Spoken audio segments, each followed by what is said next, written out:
Teachers recruitment का जो मामला है, हाई कोर्ट ने करीब 25,000 टीचर्स की नियुक्तियों को रद्द कर दिया है। This is definitely concerning because after a certain point of time, I might also end up in that sort of a position, and I do not want such things to happen to ये चीज anyone. आपको परेशान करती है? Yes, definitely it does. हमको नहीं लगता है कि नरेंद्र मोदी से कोई भी रिलीजन को डर है, क्योंकि उन्होंने मुस्लिम लोगों के लिए 3 तलाक का एक कानून था जो कोई हटा नहीं पाया, और एक नरेंद्र मोदी जो सरकार आए थे उन्होंने हटा कर दिखाया कि 3 तलाक मुस्लिम आपको लोगों के लगता है लिए 3 तलाक बहुत बड़ी समस्या थी सर। ये महिलाओं लोगों के लिए बहुत बड़ा प्रॉब्लम था sir.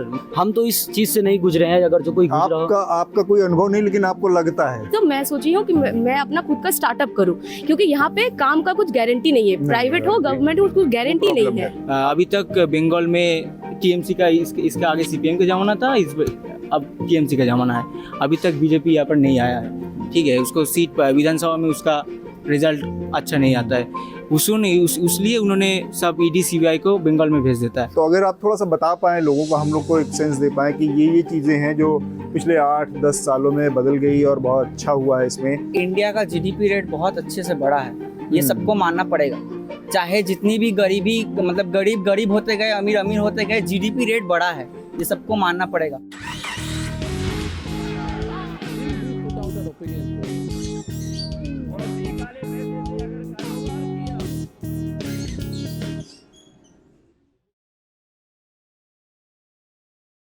Welcome to another election show.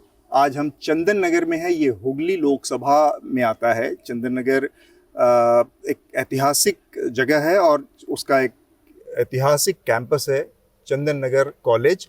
उसके बारे में मैं बाद में बताऊंगा। थोड़ा सा मैं हुगली लोकसभा के बारे में बताता हूँ। स्टार वैल्यू है इस लोकसभा सीट की। यहाँ से लॉकेट चैटर्जी इस समय सिटिंग एमपी हैं और वो चुनाव भी लड़ रही हैं। इसके अलावा रचना बनर्जी हैं टीएमसी से। तो ये 2 मुख्य उम्मीदवार हैं जिनके बीच में यहाँ पर चुनाव का कॉन्टेस्ट है। ये चंदन नगर कॉलेज है और उसके कुछ स्टूडेंट के साथ हम आज मॉर्निंग शो की शुरुआत करेंगे। लेकिन उससे पहले मैं एक थोड़ा विस्तार से इस कॉलेज की जो हिस्ट्री है उसके बारे में बताना चाहता हूँ। एक बहुत यूनिक, बड़ी विशिष्ट पोजीशन है इस जगह की और इस कॉलेज की। ये कॉलेज है, इसकी स्थापना हुई थी 1862 में और उस समय एक फ्रेंच सेटलमेंट था। ये फ्रेंच कॉलोनी के तौर पर हिंदुस्तान की जो 2 मुख्तसर फ्रेंच सेटलमेंट थी शुरुआत की, जिनमें एक पौंडीचेरी था और दूसरा चंदन नगर था। और इस लिहाज से भी ये बहुत महत्वपूर्ण जगह है कि कलकत्ता से लेकर और चंदन नगर के बीच में जो हुगली नदी का किनारा है, इस किनारे पर छोटे छोटे 5 अलग अलग कॉलोनीज़, जो कॉलोनियल उस समय के स्टेट थे उनकी कॉलोनीज़ थी। यहाँ पर फ्रेंच सेटलमेंट था, इसके अलावा यहाँ पर डेनिश सेटलमेंट भी था एक छोटा सा यहाँ पर। इसके अलावा फ्रेंच सेटलमेंट तो हो गया, ब्रिटिश सेटलमेंट था ही, तो इस तरह के पोर्टुगीज़ सेटलमेंट भी था यहाँ पर। तो अगर हम चंदन नगर कॉलेज की बात करें, इसका एक हिस्टोरिकल महत्व इस लिहाज से भी बहुत बड़ा है कि बीच में 2-3 बार इस कॉलेज का नाम बदला है। 1862 में यह जब एक स्कूल के तौर पर शुरू हुआ था, बाद में फिर ये कॉलेज के रूप में बदला, तो उस समय उसको कॉलेज ऑफ डुप्ले के नाम से भी काफ़ी समय तक इसका नाम रहा। ये कॉलेज 1908 से लेकर 1931 के बीच में पूरी तरह से बंद कर दिया गया था और उसकी जो वजह है बड़ी दिलचस्प है, क्योंकि ये फ्रेंच सेटलमेंट था। तो यहाँ पर जो नेशनल मूवमेंट, उस समय आज़ादी का आंदोलन जो चल रहा था, उसमें बहुत सारे जो रिवोल्यूशनरीज थे, जो आर्म्स के दम पर और हथियारबंद आंदोलन के जरिए आज़ादी की लड़ाई में शामिल लोग थे, वो जो बाकी के हिस्से थे जहाँ पर ब्रिटिश राज था, वहाँ पर अपनी गतिविधियाँ करके और फिर फ्रेंच सेटलमेंट में आकर एक तरह से पनाह ले लेते थे और बड़ी मुश्किल हो जाती थी ब्रिटिश जो एम्पायर था उसके लिए इन पर कार्रवाई करना, ब्रिटिश प्रशासन के ऊपर। तो एक बहुत बड़ा प्रेशर क्रिएट किया गया फ्रेंच गवर्नमेंट के ऊपर कि वो अपने यहाँ अगर इस तरह की गतिविधियों को अंजाम देगा, और उसमें चंदन नगर कॉलेज की बड़ी भूमिका थी कि यहाँ पर वो सारे लोग इकट्ठा होते थे। और एक बहुत बड़ा म्यूज़ियम मेरे पीछे है। इस म्यूज़ियम में वो तमाम जो क्रांतिकारी थे, जो रिवोल्यूशनरीज थे, उनकी तमाम यादें, उनकी तमाम एक्टिविटीज़ दर्ज हैं। तो ये भी एक बड़ा जरिया है जिसकी वजह से हमने चंदन नगर कॉलेज आना ज़रूरी समझा। तो ब्रिटिश एम्पायर ने, ब्रिटिश प्रशासन ने फ्रेंच गवर्नमेंट के ऊपर प्रेशर डालकर इस कॉलेज को बंद करवा दिया और फिर 1908 से लेकर 1931 तक ये कॉलेज पूरी तरह से बंद रहा। इसके बाद से फिर इसको रीओपन किया गया एक नए नाम से और तब ये चंदन नगर कॉलेज बना। और उसके बाद 1948 में जब देश आज़ाद हुआ उसके आसपास ही यहाँ से फ्रेंच सेटलमेंट, फ्रेंच कॉलोनी से भी आज़ाद होने की आवाज़ें उठने लगी और वो प्रक्रिया अगले 5-6 साल तक चली। और 1954 में ये कॉलेज पूरी तरह से पश्चिम बंगाल सरकार के पास चला गया और तब से पश्चिम बंगाल की सरकार जो है स्टेट गवर्नमेंट का कॉलेज है और ये वही उसका संचालन करती है। ये एक मुख्तसर सी हिस्ट्री है, एक इम्पॉर्टेंट है इस जगह का। और यहाँ के छात्रों से हम बातचीत करने जा रहे हैं अनदर इलेक्शन शो में। आज चुनाव का ये कारवां हमारा news laundry the news minute का चल रहा है आपकी मदद से, बिना किसी कॉरपोरेट के विज्ञापन या फिर किसी सरकार के विज्ञापन की मदद से, सिर्फ अपने सब्सक्राइबर्स की मदद से चल रहा है। वो लोग जिन्होंने हमारे इस चुनाव फंड को, इलेक्शन फंड को मदद की है, उनके लिए। तो आज जब हम बातचीत करेंगे, हमारे साथ बहुत सारे स्टूडेंट हैं, उनके बीच में मैं जा रहा हूं और आप लोगों को बताऊंगा कि इनके क्या मुद्दे हैं, पश्चिम बंगाल की अपने क्या इश्यूज़ हैं और इसके अलावा राष्ट्र की जो देश की पूरी पॉलिटिक्स है उसको ये किस नज़रिए से यहाँ से बैठकर देखते हैं। तो मेरा सबसे पहला सवाल जो है वो ये है कि अगर यहाँ पर पूछा जाए कि क्या सबसे बड़ा मुद्दा है जो ये चुनाव चल रहा है, देश का चुनाव है, तो मैं बहुत ज़्यादा लोकल मुद्दों की बात नहीं करूंगा, लेकिन हाँ कॉलेज के बारे में ज़रूर थोड़ा सा आप लोगों से बात करूंगा बाद में। सबसे पहले मैं ये जानना चाहूँगा कि आप देख रहे हैं एक तरफ ममता बनर्जी लड़ रही हैं, इंडिया अलायंस लड़ रहा है, दूसरी तरफ नरेंद्र मोदी बीजेपी की पार्टी लड़ रही है। और पिछली बार हमने देखा कि 2019 के इलेक्शन में यहाँ पर एक बहुत बड़ी जीत भी मिली थी, 18 सीटें भारतीय जनता पार्टी ने यहाँ से जीती थी। अब आप इस इलेक्शन को कैसे देखते हैं? तो सबसे पहले मैं चाहूँगा मेरे पीछे आप बोलना चाहेंगे? इसका कारण है जो इम्प्रूवमेंट, डेवलपमेंट जो हुआ है, भारत का विकास हुआ है। विकास के साथ भारत के जनता भी इस पे इसको लाइक किया है, फिर उन्होंने सीट ज़्यादा किया। Modi Sarkar, first of all, I think he is our prime minister, and that is utmost important and necessary position to rule a political party with ethics and governance. He has done a very good work on that, and I think that we will, as voters, be very much pleased to vote for that and his works that he have done. Narendra Modi अभी जो वर्तमान के प्रधानमंत्री 2 बार से रहे हुए हैं, उनका सबसे बेहतरीन काम, सबसे पहला काम जो नारियों को सबसे आगे बढ़ाना। उन्होंने हमेशा बेटी बचाओ बेटी पढ़ाओ अभियान शुरू किए थे और उनका कुछ कामें हैं जो बहुत अच्छे लगते हैं। जैसे कि हमारे देश में 2014 से आगे और हमें से जब से आज़ाद हुआ, कश्मीर में एक 370 धारा जो लगा था वो हटने वाला नहीं था, जिसे नरेंद्र मोदी ने अपने एक बैठ के अपने बहुत ही बुद्धिमानी तरीके से उन्होंने हटाया, बिना कोई दंगा फसाद या कोई चीज़ बिना झगड़ा हुए, जो देश की एक बहुत बड़ी चीज़ थी। और देश की एजुकेशन सिस्टम, आज आर्थिक स्थिति बहुत अच्छी हुई है, जिसे हम लोग बहुत अच्छे स्टूडेंट पॉलिसी, पढ़ाई अच्छा, एजुकेशन अच्छा हुआ है और एक भारत का नाम बहुत विदेशों में हुआ है। जैसे आगे भारत का कोई पहचान नहीं, जैसे यूनो में हमेशा भारत का कहीं ना कहीं कुछ ना कुछ किया जाता था, मैंने कोई भी चीज़ में रोका जा सकता था, लेकिन आज एक ग्लोबल लीडर के तौर पे हमारे नरेंद्र मोदी जी पूरे ग्लोबल लीडर के तौर पे उभरे हुए हैं। तो एक तो आपका कहना है कि ग्लोबल लीडर के तौर पर, दूसरा आप कहना है 370 को जिस तरह से हटाया, और तीसरा आपने सबसे पहला पॉइंट उठाया कि महिलाओं की जो बात है, महिला पढ़ाओ महिला बचाओ, और ये आपने बात की। मैं यहाँ पर बहुत सारी महिलाएं, उनसे जानना चाहूँगा। एक हाल ही में एक घटना हमारे सामने आई है, प्रज्वल रेवन्ना का मामला आया, जिसमें जो पूर्व प्रधानमंत्री HD देवगौड़ा के पोते हैं और उनके ऊपर बहुत सारी महिलाओं के उत्पीड़न का आरोप है, यौन शोषण का आरोप है। और उसमें भी प्रधानमंत्री की वो सहयोगी पार्टी है, प्रधानमंत्री की वो अलायंस पार्टी में है। तो मैं महिलाओं से जानना चाह रहा हूँ कि जैसे इन्होंने कहा, क्या आप लोगों को भी लगता है कि ये जो महिलाओं के एम्पावरमेंट का मुद्दा है, पिछले 10 सालों में वो इम्प्रूव हुआ है और वास्तव में मोदी जी ने कोई ऐसा बढ़िया काम किया? आपसे शुरू कर दें। Somewhere the policies are not being implemented. Policies are there, Beti Bachao and Beti Padhao are there, but in a lot of places the policies are not being implemented, and I think this is one of our major issues, that policies are being made but they are not being implemented. एक चीज़ और मुझे बताइए, जैसे एक मणिपुर की घटना हुई, बहुत बार उसकी चर्चा हुई, पिछले 1 साल से ज़्यादा वहाँ पर कुछ ना कुछ अनरेस्ट है, इसके बावजूद प्राइम मिनिस्टर अभी तक वहाँ गए नहीं है। तो आपको लगता है कि, फिर से मैं वही सवाल की जो वुमेन एम्पावरमेंट की बात है, उसमें कितना आप पाते हैं कि ईमानदार हैं वो? Actually, being a leader is a very like a, it's a position with a lot of with a lot of responsibilities. So it will take some time to look on all the problems. So he will take some time to look at that thing also, and somewhere he must be working on it, but I think it's taking some time. ठीक है, मैं कुछ और आप बताएं महिलाओं के empowerment को लेकर, मणिपुर को लेकर आप क्या कहना चाहेंगे?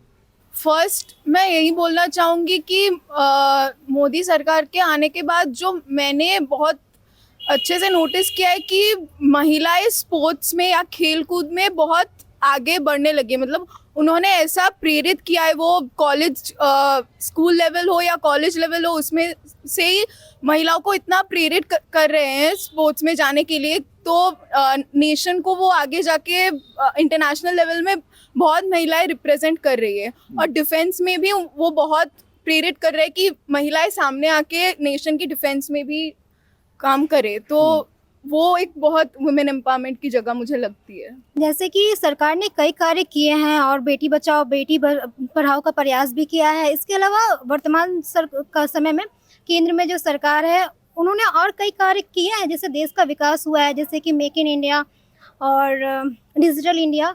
लेकिन नारियों के सशक्तिकरण के लिए जो प्रयास किए गए हैं वो अभी अस्थायी तौर पे दिखाई नहीं दे रही है, बुनियादी लेवल पे हमें नहीं दिखाई दे रहे उतने अधिक तरीके से।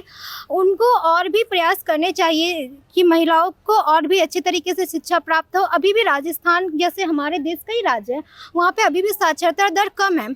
हाँ, सरकार काम कर रही है, अच्छा कर रही है, लेकिन उन्हें और भी प्रयास करने चाहिए देश के विकास में। उन्हें और भी ऐसे प्रयास करना चाहिए कि समाज में महिलाएं जो हैं वो बराबर भागीदारिता प्राप्त कर सके।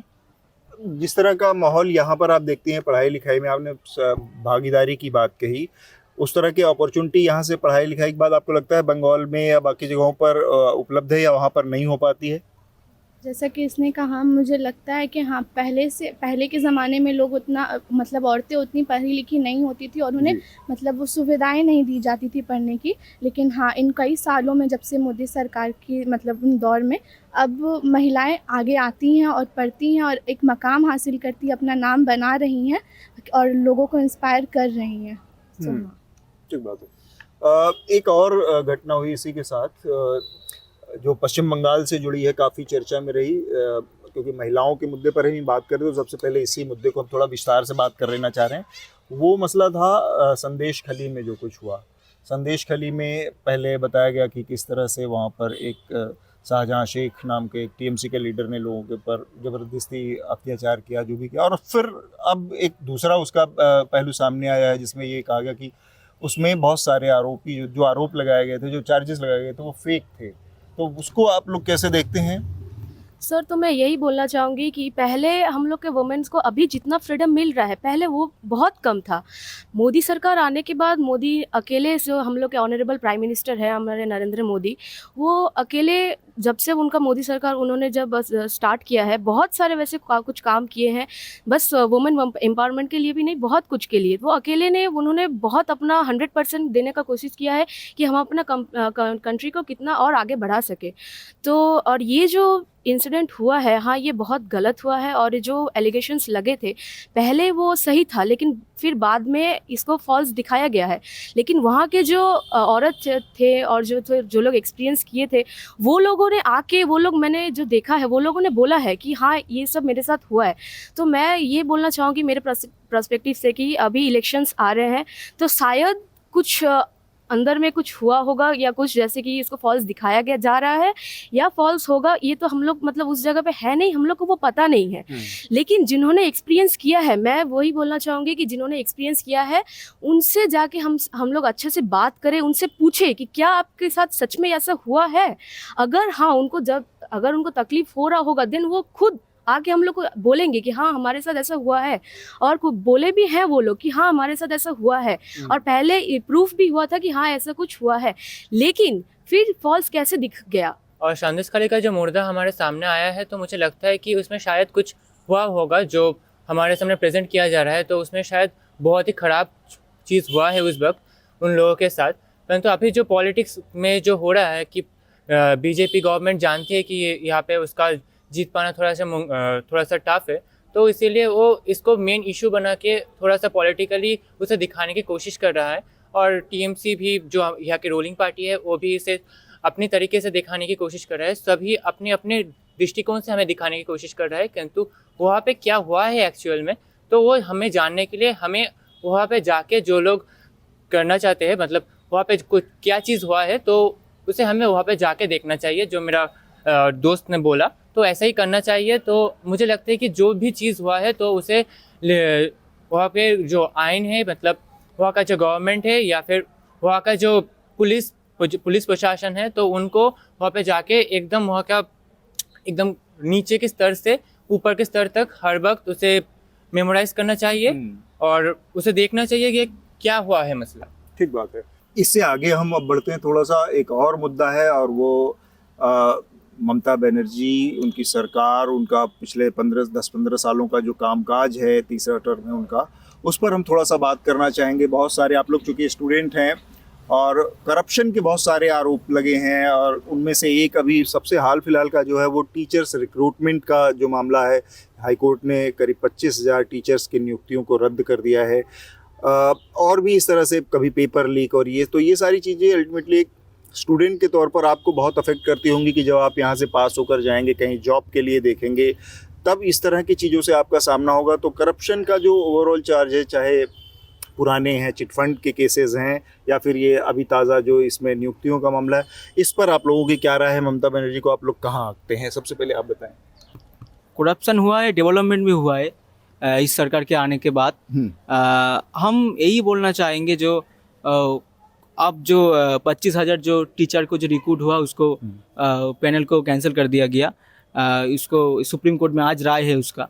हाँ, आज तो ये बात है कि इसके आगे हाई कोर्ट में डिवीज़न बेंच के अभिजीत गंगोपाध्याय ने उन्होंने चार्जशीट में मैंने उन्हें राय दिया था, जो 5,000 शिक्षक थी वहाँ पर उन्होंने दुर्नीति करके घुसा था और 20,000 को फाइन रिक्रूट हुआ था। ये यहाँ पर टीएमसी दल उसको नहीं माना। उन्होंने बोला जो पूरा ही जो है पूरा ही फाइन रिक्रूटमेंट हुआ है, सही है।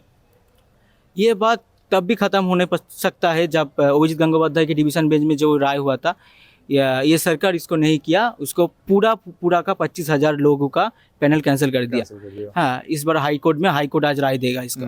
ये बात है, दुर्नीति में जो दुर्नीति कर रहा है उसको अटकाना ये पड़ेगा और दुर्नीति वालों को कड़ी से कड़ी सस्ती देना पड़ेगा। ठीक है, ठीक बात। इस कड़ी से कड़ी सस्ती पे सस्ती जो होगा वहाँ पर दुर्नीति करप्टेड यहाँ पर रुक जाएगा।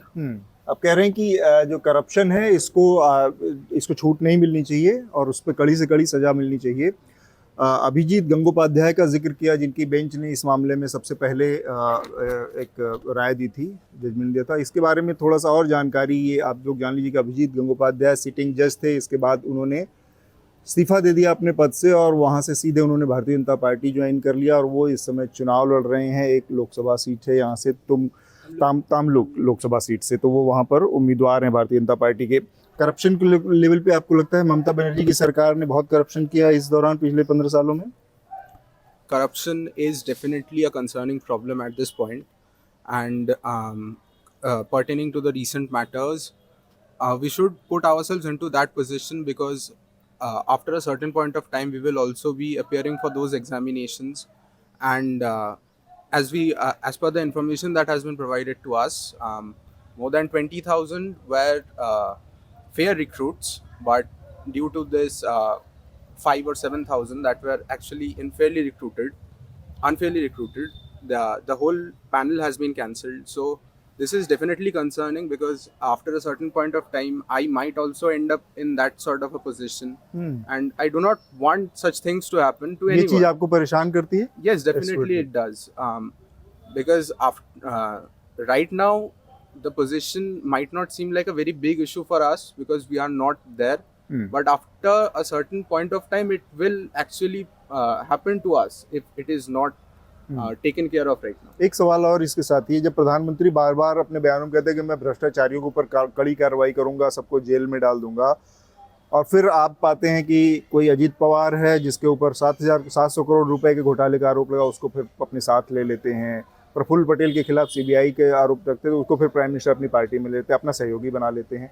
जब ये आप देखते हैं तब आपको उनके वादों पर भरोसा होता है, जबकि आपको लगता है कि केवल नेता है और खोखली बात कर रहे हैं? Yes, these are definitely some fake promises, and these bogus promises are making us lose faith in the ruling party. And we would definitely want the parties to actually come up with the truth and not make these promises just to influence the masses. अभी तक बंगाल में TMC का इसके आगे CPM का ज़माना था, अब टीएमसी का ज़माना है। अभी तक बीजेपी यहाँ पर नहीं आया है, ठीक है। उसको सीट पर विधानसभा में उसका रिजल्ट बुरा ही आता है, बहुत अच्छा नहीं आता है। उसलिए उन्होंने सब ईडी सीबीआई को बंगाल में भेज देता है। उन्होंने भी करप्शन उन्होंने भी नहीं करता, ये तो हम नहीं बोल सकते। पॉलिटिक्स में करप्शन होता ही है, ठीक है। तो आपको लगता है कि वो एक्सेप्टेबल है और करप्शन कर रहे हैं नेता तो कोई बड़ी बात नहीं चलेगा? नहीं, ये तो बात चलेगा नहीं। करप्शन करने वाले को तो सजा ही मिलना चाहिए, तो पहली बात है। उन्होंने प्राइम मिनिस्टर होते तो क्या हुआ है, उसको राय जनता देगी, जनता उसको राय देगी, जनता वो रहेगी, 5 साल रहेगी ना रहेगी, जनता देगी उसके। ठीक बात है, डेमोक्रेसी है, जनता अपनी राय देगी। आप बताएं, प्रधानमंत्री जब ये बात कहते हैं कि हम लोग भ्रष्टाचार के खिलाफ बहुत कड़ी कार्रवाई कर रहे हैं और फिर उनके साथ बहुत सारे लोग उनकी पार्टी में होते हैं, तो उनके दावे को आप कैसे देखते हैं? प्रधानमंत्री की बात में तो वजन होना चाहिए, दो तरह की बात तो नहीं होनी चाहिए, फिर आप कैसे तौलते हैं उनको? हाँ, करप्शन हर पार्टी में होता है और अभी तो सब जगह में हो रहा है, तो ऐसा कोई नहीं है जो इसे रोक सके। अभी का जो विकास है ना, हम विकास कहते हैं लेकिन जो फैक्ट है कि इसे कोई रोक ही नहीं सकता, क्योंकि पूरा हमारा जो भारत का स्ट्रक्चर है या फिर सिस्टम का, वही तो करप्टेड है। अगर पूरा भारत ही करप्टेड हो तो हम वहाँ पे अगर मैं वो कहूँ कि मैं एक साधु पुरुष हूँ तो लोग मुझे चोर कहेंगे, ये फैक्ट है। हमें इस सिस्टम को बदलना चाहिए, जो यूनाइटेड हम अगर एक साथ नहीं हो तो ये संभव ही कभी नहीं है। ठीक बात है, आप इनको दे दीजिए। आप बताएं, प्रधानमंत्री के दावे को कैसे देखते हैं करप्शन के? तो मेरा मानना ये है कि मोदी सरकार आने के बाद देश में बहुत बदलाव आए हैं, सब कुछ हुआ है, लेकिन करप्शन के लेवल पहले से ज़्यादा और बढ़ चुके हैं। टीएमसी के बहुत सारे लीडर्स हैं जो लोग करप्टेड है। हम नहीं कह रहे कि मतलब सब कोई बोलता है कि पैर का जड़ बहुत स्ट्रांग होना चाहिए। हाँ, अगर वही स्ट्रांग ना हो तो पैर टूट जाता है। हाँ ठीक है, जब से मोदी जी आए हैं डेवलपमेंट बहुत हुआ है, लेकिन उतना करप्शन भी बढ़े है बहुत सारा जगह। नॉट ओनली लाइक अभी का जो रिक्रूटमेंट चल रहा है टीचर्स का, वो नहीं, अभी डिफेंस में भी करप्शन है। अभी आप कोई भी सरकारी नौकरी रेलवेज में देखने जाइए, वहाँ पे भी घूसखोरी चल रहा है। वो हर समय चलते आया है, बहुत सारे पॉलिटिकल लीडर्स वो करते आए हैं। तो करप्शन हम लोग के देश में पिछले जब से कॉन्स्टिट्यूशन बना है तब से ही है, क्योंकि सब आके अपना ही प्रॉफिट देखते हैं। कोई नहीं जानता कि जनता ये सोचेगी, जनता वो सोचेगी। हाँ, कहीं ना कहीं हम लोग का वो थोड़ा सा ऐसा, हम लोग डिसीजन लेने में बहुत दिक्कत होता है हम लोगों की। यार 5 साल पहले कुछ प्रॉमिस किया था, अभी तक वो नहीं हुआ, लेकिन अभी बहुत सारा डेवलपमेंट भी हुआ है, तो कौन से बेसिस में हम लोग जज करें? डेवलपमेंट की बात कही, 2-3 बार आपने कहा कि डेवलपमेंट हुआ है पहले ज़्यादा, तो अगर आप थोड़ा सा बता पाएँ लोगों को, हम लोग को एक सेंस दे पाएँ कि ये चीज़ें हैं जो पिछले 8-10 सालों में बदल गई और बहुत अच्छा हुआ है, इसमें आपको फ़ायदा हुआ है? सबसे पहले इंडिया का जीडीपी रेट बहुत अच्छे से बढ़ा है, ये सबको मानना पड़ेगा। चाहे जितनी भी गरीबी, मतलब गरीब होते गए, अमीर होते गए, जीडीपी रेट बढ़ा है, ये सबको मानना पड़ेगा। दूसरा है हम लोग का इक्वल नहीं है, कुछ लोगों के पास ज़्यादा है, कुछ लोगों के पास कम है, वो मानना पड़ेगा। लेकिन हम लोग का डिफेंस बहुत स्ट्रांग हो चुका है। पहले हम लोग का डिफेंस 8 या 9th में आता था रैंक में, अभी 4th पे है, 4th या 3rd पे, क्योंकि चाइना सबसे पहले है, अभी अमेरिका के बाद फिर आपको लगता है ये और डेवलपमेंट? हाँ, फिर वो है। उसके बाद है कि जैसे कि पहले हम लोग का जो लोग लीडर्स थे, प्राइम मिनिस्टर थे, वो लोग इतना ग्लोबली ट्रैवल करके इतना कनेक्टेड नहीं था। आज जो इंडिया ने नेटवर्क बना लिया है, इंडिया हर तरफ से नेटवर्क बना, आज अगर वर्ल्ड वॉर लगता है सब इंडिया के फॉर्म में आके लड़ेंगे, कोई अगेंस्ट नहीं जाएगा। तो वहाँ पे एक बहुत अच्छा है, बाहर से कंपनियां अंदर, मतलब इंडिया में आ रही है, मैन्युफैक्चरिंग बढ़ रहा है। हाँ, जॉब अपॉर्चुनिटीज़ कम है क्योंकि इंडियन एजुकेशन सिस्टम वैसा नहीं है। बाहर का एजुकेशन सिस्टम ज़्यादा प्रैक्टिकली देता है, हम लोग ज़्यादा थियोरेटिकली देते हैं।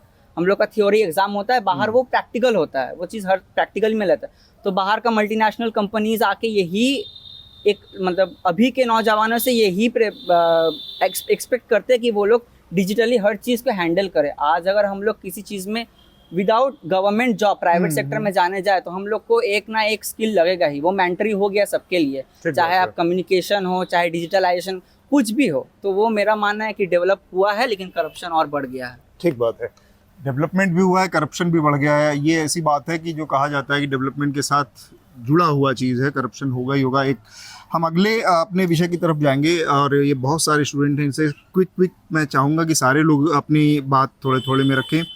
एक बड़ी समस्या इस स्टेट की है और ज़्यादातर राज्यों की है, वो है जो स्किल्ड, अनस्किल्ड, एजुकेटेड, अनएजुकेटेड जो भी मैन पावर है, जो रिसोर्स है, ह्यूमन रिसोर्स, वो माइग्रेट कर जाता है अच्छे करियर के लिए, अच्छे फ्यूचर के लिए। यहाँ से बड़ी संख्या में आप लोग भी यहाँ पढ़ रहे हैं, आप लोगों को लगता है कि नहीं हमको बंगाल में ही रहना है, इतनी अपॉर्चुनिटी, इतना कॉन्फिडेंस है कि यहीं काम करेंगे किसी भी वजह से और यहीं हमको मिल जाएगा, या फिर आप में से बहुत सारे लोगों ने बाहर की एक खिड़की, एक विंडो खोल रखी है कि उधर से कभी साइड में से निकल जाएंगे और कोई अच्छा काम देखेंगे, यहाँ पर कुछ रखा नहीं है आप सब लोगों से? Yeah, brain drain is happening today, and I think it is our right to serve the country well, but due to the fact that there is less resource, less betterment of institution, and less practical knowledge given through them, and I believe that personally the resources we'll get from any foreign institution will be much more adequate for our knowledge, and I think that brain drain needs to be stopped. घूसखोरी इतना हो गया है, मतलब जिसके पास education है नहीं वो भी पैसा लगा के, अगर उनके पापा मम्मी के पास पैसा है वो लोग चले जाते हैं। आपको लगता है यहाँ इंडस्ट्री बहुत कम है, इसकी वजह से भी एक बड़ी दिक्कत है? हाँ, वो तो है ही। और इंडस्ट्री वगैरह में जैसे काम करने लिए जो मजदूर लोग होते हैं वो लोग ज़्यादातर तो मजबूरी में काम करते हैं, क्योंकि जो पढ़े लिखे जो है नहीं उन्हें और कोई काम नहीं मिलता है, वो मजबूरी में काम करते रहते हैं। और जो पढ़े लिखे हैं जिनको यहाँ पे नौकरी नहीं मिलता, आज तो इंटरनेट का ज़माना हो गया है, जितना हम लोग देखते हैं बहुत से ऐसे लोग हैं जो लोग ऐसे दुकान खोले हैं, जैसे मतलब उनके पास डिग्री है उनको काम नहीं मिला है। अगर जो अभी जो फूड व्लॉगिंग बहुत हो रहा है, वो लोग उनके पास जाते हैं, पूछते हैं कि आप ये काम क्यों कर रहे हैं। में करियर देखते हैं आप लोग, ब्लॉगिंग के जरिए भी करियर हो सकता है? हो सकता है। अभी तो देखिए ना, इंटरनेट, स्मार्टफोन सब यूज़ करते हैं। हाँ। आप अगर एक स्मार्टफोन भी ले लीजिएगा, एक छोटा सा माइक भी, छोटा सा इन्वेस्टमेंट अगर आप कीजिएगा, आप उसमें अगर आप मतलब उसी में अगर लगे रहे, देन आपको वहाँ पे अगर आपका करियर बन सकता है। लेकिन मतलब हम बोलना चाहते हैं कि वो जो जाते हैं वो उनके पास आप पूछते हैं कि मतलब देखते हैं ना बहुत यंग जनरेशन से, वो लोग अभी से अपना कार्ड शुरू कर चुके हैं अपना काम। तो उनसे अगर जब पूछा जाता है कि आप ऐसे क्यों करते हैं, तो उन्होंने वो कुछ ऐसे होते हैं, वो जवाब देते हैं कि मैंने इतना पढ़ा है लेकिन मुझे काम नहीं मिला है, नहीं तो मैं सोची हूँ कि मैं अपना खुद का स्टार्टअप करूँ, क्योंकि यहाँ पे काम का कुछ गारंटी नहीं है, प्राइवेट हो गवर्नमेंट हो कुछ गारंटी नहीं है। आप बताएं, आप इनको पकड़ा दें। हाँ, Well, talking about government jobs, we have seen that during the last several years, the many government sectors are not actually recruiting people in numbers like they used to. And talking about mainly the School Service Commission, which actually employed several teachers, has been closed for the past years. And we find that PhD holders, they are also applying for very menial jobs which are actually not according to their qualifications. And we would definitely want more career options, not only in the government sector but also in the private sector. And the government should be hosting more multinational companies to be coming into West Bengal for employment purposes. ठीक है, thank you. हम आखिरी हमारा एक round होगा और उस पर हम थोड़ा सा एक तो बहुत क्विक एक क्वेश्चन होगा कि अगर आपको चुनना है आपकी नरेंद्र मोदी और ममता बनर्जी लोकसभा के लिए, प्राइम मिनिस्टर के लिए, तो क्या प्रेफरेंस होगी आपकी? हालांकि और अगर आप किसी को प्रेफर करते हैं तो फिर उसकी एक दो क्वालिटी बतानी कि इस वजह से आप इनको प्रेफर करते हैं, इस वजह से नहीं। मेरा प्रेफरेंस नरेंद्र मोदी जी रहेंगे, टू बी ऑनर, क्योंकि to be honest Mamata Banerjee जितना भी कोई भी बोले कि वो बहुत एजुकेटेड है, ये है वो है, कुछ नहीं है। वो स्टेज में उठते ही जो भाषण देती है, वो नहीं लगता है कि कोई एजुकेटेड वुमन वैसे बोलेगी किसी को भी। जितना भी आप सीएम हो, जितना भी आप कुछ भी हो, आप एक रिस्पेक्टेड पीएम को वैसे नहीं कह सकते। ठीक बात है, आप बोलें। मुझे ऐसा, मैं भी नरेंद्र मोदी को ही चुनूंगी, क्योंकि मैं बहुत स्पोर्ट्स के लिए पैशनेट हूँ और मैंने जो ग्रोथ देखा है स्पोर्ट्स फील्ड में स्पेशली फीमेल्स का पास्ट 5-10 वो आपको इयर्स पसंद में, आता है? तो हाँ, तो उसके वजह आपको से दीजिए। मैं उन दोनों में से किसी को नहीं चुनूंगा, मैं अगर ठीक बात है, पर्सनली नोटा हो गया आपका। नोटा हो नहीं, गया, मैं इनको किसी और को दीजिए। दूंगा, बट उन दोनों को अच्छा नहीं। ठीक है। So I will choose Narendra Modi Okay. because for my personal thoughts, I have choose a major subject as French. So it is obviously a typical matter that I can't get easily job in our state. If I apply for foreign countries, I will get a job, better opportunities. In with France, our relations is very good because of Narendra Modi. So I will choose Narendra. ठीक बात है, आप बताइए। मैं भी BJP को ही चुनना चाहूँगी क्योंकि जो अपोजिशन में पार्टी है वो उतनी सक्षम नहीं है कि और भी आवश्यकताओं को पूरा कर सके, और हम एक्सपेक्टेशंस उसी से रख सकते हैं जिससे हमारी पूरी करने की जिन हम आशाएं हों। आखिरी सवाल है आप लोगों से। प्रधानमंत्री आजकल जब बात करते हैं, बयान देते हैं चुनाव के मंच से, तो बहुत साफ साफ वो हिंदू मुसलमान की बात करते हैं। वो ये कहते हैं कि आप लोगों को एक तरह का, उसमें कहते हैं फियर मॉन्गरिंग होती है कि किसी का डर दिखाकर किसी को, वो कहते हैं कि आप लोगों का प्रॉपर्टी छीन लिया जाएगा, आप लोगों का मंगलसूत्र भी छीन लिया जाएगा, दूसरों को दे दिया जाएगा, मैं आपका हक मुसलमानों को नहीं दे दूंगा। बहुत साफ साफ शब्दों में हिंदू मुसलमान का जिक्र करते हैं। प्रधानमंत्री इस तरह के सांप्रदायिक कम्युनल भाषा में जब बात करते हैं, तब आपको लगता है कि ये ठीक है और ये हमारे लिए अच्छा नेता बन सकते हैं? पॉलिटिक्स को कभी भी रिलीजियस बेसिस पे नहीं देखा जा सकता। देखिए, अब वो जैसे कि एक पोजीशन में है, वो हम लोग के पीएम है, तो उनको सिर्फ हिंदुओं के लिए या मुसलमानों के लिए काम नहीं करना चाहिए, उनको इंडियंस के लिए काम करना चाहिए। और यहाँ इंडिया एक ऐसा कंट्री है जहाँ पे बहुत धर्मों के लोग रहते हैं, तो सबको अपना राइट्स है, तो उस बेसिस पे वो ऐसे नहीं बोल सकते कि इनको ये नहीं मिलेगा, उनको वो नहीं मिलेगा। इलेक्शन कमीशन भी काम नहीं करता कि कार्रवाई करनी चाहिए, जबकि छोटी छोटी चीज़ों पर बहुत सारे लोगों को नोटिस देता। प्रधानमंत्री इतने खुले रूप में जब हिंदू मुसलमान की बात करते हैं, फिर इलेक्शन कमीशन भी चुप हो जाता है। आपको लगता है प्रधानमंत्री की भाषा ठीक है? नहीं, मेरे को लगता है कि उनको थोड़ा और नॉर्मल, मतलब हिंदू मुसलमान ना करके, बिकॉज इंडिया में सिर्फ, जैसे मेरी फ्रेंड ने बताया, सिर्फ हिंदू मुसलमान नहीं रहते हैं, बहुत रिलीजन के लोग रहते हैं। तो एज अ प्राइम मिनिस्टर अगर वो सिर्फ हिंदू मुसलमान पे फोकस करेंगे तो बाकी जो रिलीजन है उनका क्या होगा? ठीक बात, आप बोलें। मेरा मानना है, जब आप एक मल्टी रिलीजियस कंट्री के लीडर हैं, तो आप ऐसे नहीं कह सकते कि मेरा हिंदू के लिए या फिर मुसलमान के लिए, मतलब हम हिंदुस्तानी हैं, तो उन्हें उस हिसाब से हमारे लिए सोचना चाहिए। और वो ना हिंदू के लिए बायस हो सकते हैं, ना मुसलमान के लिए, उन्हें हम सब के लिए बारे में तो जब ये सोचना कहते चाहिए। हैं तो लगता है कि वो ठीक से देश के लिए या लोगों के लिए नहीं सोच रहे हैं, बल्कि एक कम्युनिटी के लिए सोच रहे हैं। हाँ, जब वो ऐसा मतलब किसी पर्टिकुलर मेंबर को मुसलमान या हिंदू मेंशन करके कहते, तब ये ख्याल आता है। मैं एक सवाल है, अगर चाहें तो आप जवाब दें, चाहे तो मत दीजिएगा। जब आप सुनती हैं तो आप खुद चूंकि एक उस समुदाय से बिलोंग करती है, तो आप लोगों के अंदर, परिवार के अंदर किसी तरह की भावना आती है, कोई किसी तरह का डर या किसी तरह की चिंता आती है? अगर डर गए तो हमारा मानना है कि जब अल्लाह हमारे साथ है, तो हमारा कोई कुछ नहीं कर सकता, इसलिए हमें कोई डर नहीं। आपको देखिए प्रधानमंत्री के बयानों पर आप बताएं। हाँ सर, आपने कुछ देर पहले कहा कि प्रधानमंत्री बोले थे कि एक कम्युनिस्ट पार्टी, मतलब जो एक रिलीजन है उसको, वो आपके मंगलसूत्र ले लेंगे। तो हमने देखा था कि जो विपक्ष में जो लोग बैठे हैं, वो लोग भी एक अलग ही धर्म को लेके राजनीति कर रहे हैं और बोल रहे हैं, जिसका जवाब देके नरेंद्र मोदी जो हमारे देश के यशस्वी, जैसे कौन, किसका नाम लेके? जैसे राहुल गांधी ने एक मंच से साझा करते हुए उन्होंने बोला था कि अगर हम हमारा सत्ता आती है, जैसे अभी मेरी फ्रेंड ने बोला कि हमें थोड़ा सा मेरा जैसे मेरा भगवान मेरे साथ, हमें कुछ नहीं। ये सारी कम्युनिटी अगर बोले लगे कि देखिए, एक वो प्रधानमंत्री है, उनको हर किसी का फेस करना होता है।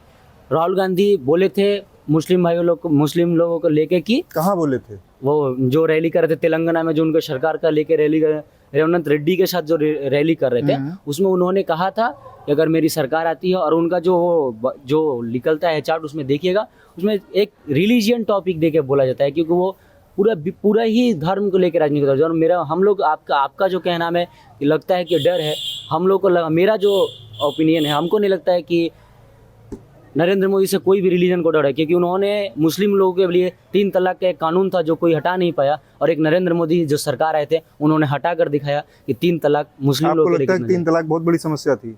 थी सर, ये महिलाओं लोग के लिए बहुत बड़ा प्रॉब्लम था सर। वो शादी होने के बाद किसी, हम तो इस चीज से नहीं गुजरे हैं, अगर जो कोई गुजरा हो। आपका कोई अनुभव नहीं, लेकिन आपको लगता है? हाँ, लगता है कि लगने के आधार पर आप कुछ बता मेरे रहे फ्रेंड हैं जो मुस्लिम है, उन्होंने बताया था कि ये एक बहुत बड़ी समस्या थी हम लोग के लिए। हाँ।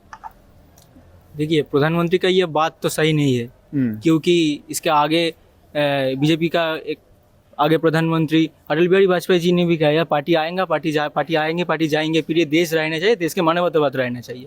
हाँ, ये देश का मानव जाति के खातिर एक बहुत बड़ी संघर्ष है। ये बात कहने ठीक नहीं है, ये बात को हम सपोर्ट नहीं करते हैं। ठीक बात है। बताइए, प्रधानमंत्री के बयान पर आप दोनों लोगों की आखिरी राय, और फिर हम इस शो को क्लोज करेंगे। Sir, according to me politics कभी भी रिलीजियस बेसिस पे नहीं लड़ना चाहिए। जैसा कि अगर टीएमसी का बात करें तो, या फिर कांग्रेस, ये सब अगर मतलब मुस्लिम के लिए या बीजेपी हिंदू के लिए, तो हाँ, पॉलिटिक्स कभी भी रिलीजियस के लिए नहीं, बल्कि मतलब कंट्री के डेवलपमेंट के लिए और कंट्री का इंफ्रास्ट्रक्चर कैसे बढ़ा सके, इस बेसिस पे लड़ना चाहिए। और मतलब सभी लोगों को डेवलप, मतलब उससे प्रॉफिट हुआ। नहीं, मुझे एक चीज़ बताइए, आप कह रहे हैं कि कांग्रेस पार्टी और ये इनके लिए, पर और तो कभी किसी नेता को आपने सुना कि वो कह रहा कि मैं सिर्फ मुसलमानों के लिए काम करूंगा? ये तो प्रधानमंत्री मोदी हैं जो कह रहे हैं मैं केवल हिंदुओं के लिए काम करूंगा, मुसलमानों को नहीं करने दूंगा। हाँ, वो बात सही नहीं है। मतलब हाँ, मैं वही बोल रहा हूँ कि पॉलिटिक्स कभी भी रिलीजियस बेस पे नहीं लड़ना चाहिए, बल्कि देश के डेवलपमेंट के लिए लड़ना। आप बताइए। आप? हाँ, मैं ये बताना चाहता हूँ कि मोदी सरकार या फिर जो भी गवर्नमेंट है, तो वो मतलब ये धर्म के नाम पे, धर्म के वास्ते वो लोग बहुत कुछ बोलना चाहते हैं कि एक धर्म को अपने वोट बैंक बनाना चाहते हैं, तो उस धर्म को ही वो अपना वोट बैंक बना के वो सत्ता में आना चाहते हैं। तो मुझे लगता नहीं कि कभी भी कोई भी पार्टी हो, कोई भी इंसान हो, जिस भी कास्ट से हो, जिस भी जगह से वो आए हो, कि उसे धर्म के नाम पे नहीं करना चाहिए, क्योंकि हमारे देश एक मल्टी रिलीजियन कंट्री है। इस देश में हर किसी को जीने का अधिकार है, इस देश में हर किसी को शिक्षा का अधिकार है, मतलब कोई रोटी कपड़ा मकान का अधिकार सबको है। ठीक बात है। ये चंदन नगर कॉलेज के छात्र थे, इनसे हमने तमाम जो इस समय के मुद्दे हैं, इस समय जो राजनीति में जो बहस चल रही है, उस सब पे बात की। प्रधानमंत्री नरेंद्र मोदी और पश्चिम बंगाल की मुख्यमंत्री ममता बनर्जी, इनमें से वो किसको विकल्प के तौर पर देखते हैं, इस पर हमने विस्तार से बात की। भ्रष्टाचार के मुद्दे पर बात की और सांप्रदायिकता के मुद्दे पर बात की। एक चीज़ जो और हमारी समझ में आई वो ये कि इन छात्रों के सामने यहाँ पर पढ़ाई लिखाई करने के बाद जो जॉब अपॉर्चुनिटीज़ हैं, की संभावनाएं हैं इनके कामकाज की, वो बहुत कम है। माइग्रेशन इसकी वजह से इस इलाके की बड़ी सच्चाई है। आगे भी हमारा ये इलेक्शन कवरेज जारी रहेगा। News laundry, the news minute के इलेक्शन फंड के जरिए हम आप तक ये खबरें पहुंचा पा रहे हैं, और देश के अलग अलग हिस्सों से हमारे तमाम रिपोर्टर चुनाव की ये कवरेज आप तक पहुंचा रहे हैं। इसको मदद दीजिए और गर्व से कहिए, मेरे खर्च पर आज़ाद हैं खबरें। This election season, your right to choose puts you at the heart of it again. We'd like to be your eyes and ears. Choose the journalism and media that serves democracy and you. Simply log on to newslaundry.com/2024 election fund and choose an amount of your choice for the reports of your choice.